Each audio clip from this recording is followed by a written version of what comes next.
Hi guys, in this video we're going to make some cake toppers of Poppy and Branch from the Trolls movie. So I'm starting with some pink modelling paste. Now I'm using modelling paste so it sets a little bit harder than just using fondant. And I'm going to start by making a leg. So I've rolled a piece. I'm going to try and leave a chunkier bit on the end for the foot. I only did a small bit so we'll cut a bit off the end. And I'm just going to put some little toe lines in with my modelling tool. Wants to look a bit like that. Just repeat the same again for your second leg. I'm going to try and stick up a second leg. We'll see the bottom, so we're just going to add a little bit of shape under her foot. Going to put a cocktail stick in the one that's standing. It's just going to need a bit of extra support. You can use spaghetti instead if you like. I've got a cone shape of blue, or it's more a teardrop. It'll be a cone shape when we've cut it. This is going to be her dress. I'm just going to put a little dint at the back just to give her a bit of shape, sort of above her bum. So while Poppy's legs are drying, we're going to try and make Branch's legs. I'm going to try it a different way this time, see if we can make two in one by rolling, leaving a bit in the middle, and then we'll cut that in half. So toes in exactly the same way as we did on Poppy's, and I'm going to put a cocktail stick in each leg. Don't forget you can use spaghetti instead. I've got like a murky green colour, which is just a bit of green and brown mixed together that we're going to use for the body. So I've just cut a straight edge at the bottom. We're going to put almost like a little letter Y in to create like a leg shape, and then we're going to cut off the top. Then I want a different shade of green. I'll put links to all the different colours and pastes I've used at the bottom below the video. So we've stuck him on some little fabric patches, put some stitching lines around the edge, and then we can slot his legs then into the body. And we'll do the same for Poppy. So we've just pushed that skewer through her body. You can see I've put it in twice where I've left a hole and it was in the wrong place. We're going to let those legs dry while we work on the faces. So we'll start with Branch. Got an oval. I've pulled up a little bit at the top of his head, so the forehead, pushing slightly either side. I'm going to make a dint for the eyes. Just put eye holes in with our paintbrush handle, and let's give him a sad face because he's not always happy. A little ball of white in each eye hole. So I've got an oval of dark blue. I'm just going to try and put an indent either side to create the nose shape. Stick that just below those eyes, and I don't know if you can see I've just dinted his cheeks slightly because I know that him and Poppy are going to be quite close together on this one, and they won't fit if I don't dint that cheek. Small circle of black in each eye. And then the same blue that we've used for the nose, we're going to create a long sort of thin teardrop shape for each eyebrow. And then we've got a paler green for the jacket. I'm just going to wrap a piece around the body, leaving a little gap at the front. And then we're just sticking some smaller pieces, just sort of flat oval or round shapes, onto the jacket so they look more like leaves. Let's add a line down the middle of each one. Put a little bit more of that green that we've used for his legs and head on the top of that body there, ready for his neck. Let's make him some hands and arms. So a long slim piece, just a bit chunkier on the end for the hand. And then we're just putting some little lines in for fingers. I'm going to push that on nice and tight to the body. Now if the legs feel like they're sinking with all the weight we're adding, just leave them for a few hours to start setting up before you build the rest onto the body. We'll do the same for his other arm. I'm going to push Poppy and Branch together. Now if they don't stick, you can just put a skewer, little cocktail stick between the two bodies to hold them together. Put a little ball of pink on for Poppy's neck, and we're going to create a head now for Poppy, so she's got the same kind of shape as we did for Branch.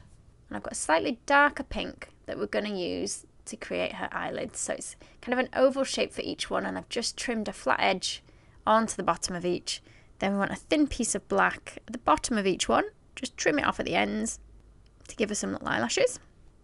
Just move that around till you're happy with it, and some tiny thin pieces for extra eyelashes. We'll flick that up a little bit.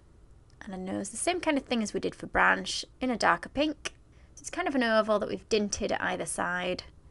And Poppy wants a big smiley face because she's always happy.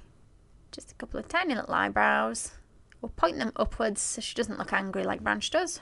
And then we're going to go give her some slightly rouged cheeks with just a pink edible dust on a dry brush.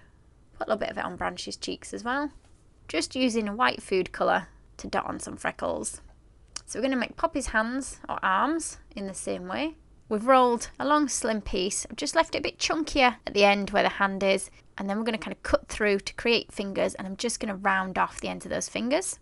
I'm going to do the same for a second arm. Then we're sticking her arms on so that she's hugging Branch. So stick them tight to him and to her. Push both the heads on, so we'll start with Branch's and then we'll try and squeeze Poppy's on there. So we're trying to get her cheek so it fits in that dint we've made on Branch's cheek. Now I'm going to let those set If it helps, leave them overnight, just so they're a little bit sturdier, because the hair's quite heavy and they are going to move around a little bit when we add the hair. So he's going to look a bit like a gnome at first, because we've created like a big teardrop shape of the dark blue. It's the same as what we've used on the nose and eyebrows. I'm going to push that nice and tight to his head. See if you can create like a little dent that the head kind of sits in at the bottom of there. And then we're going to cut out pieces at the top. I'm just going to draw over with some lines. Now it's drying quite quickly as I'm working with it. And we're going to do the same kind of shape for poppies. So a cone, just cut a straight edge at the bottom. Just putting some little lines in the top. We'll try and sort of fan that out a little bit at the top. Try and create a little bit of a dent in the bottom so that it sits nice and tight on her head. Now this one, it doesn't have to sit as nicely against her head because she's going to have some extra pieces of hair at the front that cover it. But we want a teardrop in the light pink for her ear. Just a little line across the top of it. Then we're going to add some additional pieces of pink hair that come across kind of her forehead and down towards her ear. Just another piece on there. Put some at the other side as well. And I'm going to create a trim for the bottom of a dress.